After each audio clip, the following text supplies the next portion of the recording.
The Madman.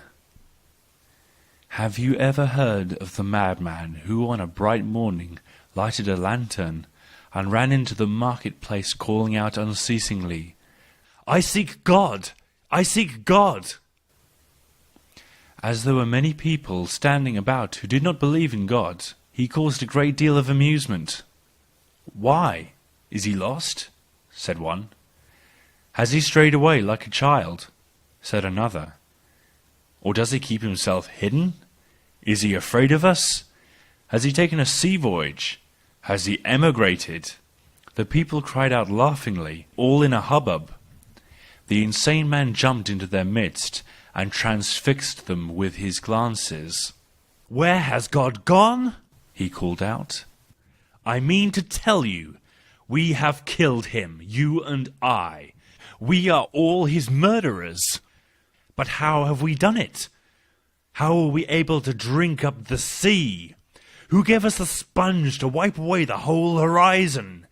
What did we do when we loosened this earth from its sun?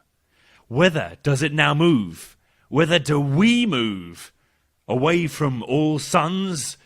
Do we not dash on unceasingly?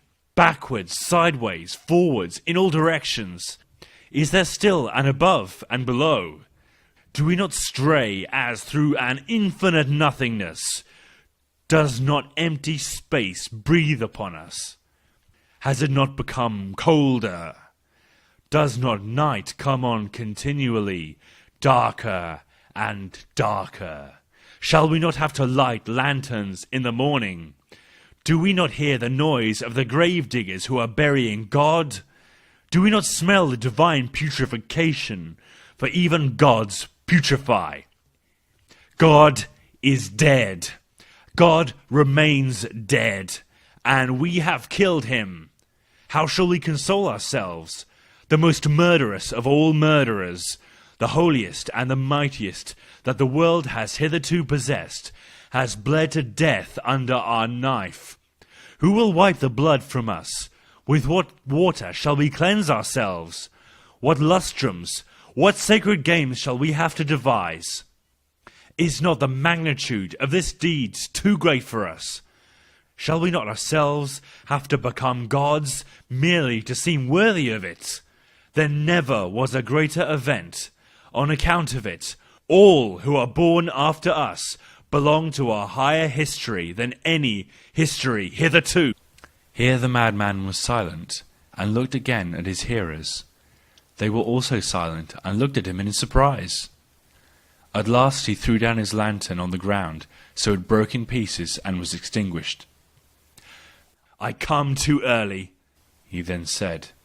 "I am not yet at the right time. This prodigious event is still on its way, and is travelling. It has not yet reached men's ears. Lightning and thunder need time.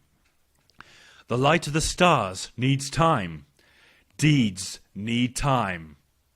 Even after they are done, to be seen and heard. This deed is as yet further from them than the furthest stars.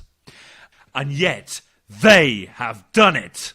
It is further stated that the madman made his way into different churches on the same day, and there intoned his Requiem Aetrianum Deo. When led out and called to account, he always gave the reply, "What are these churches now, if they are not the tombs and monuments of God?"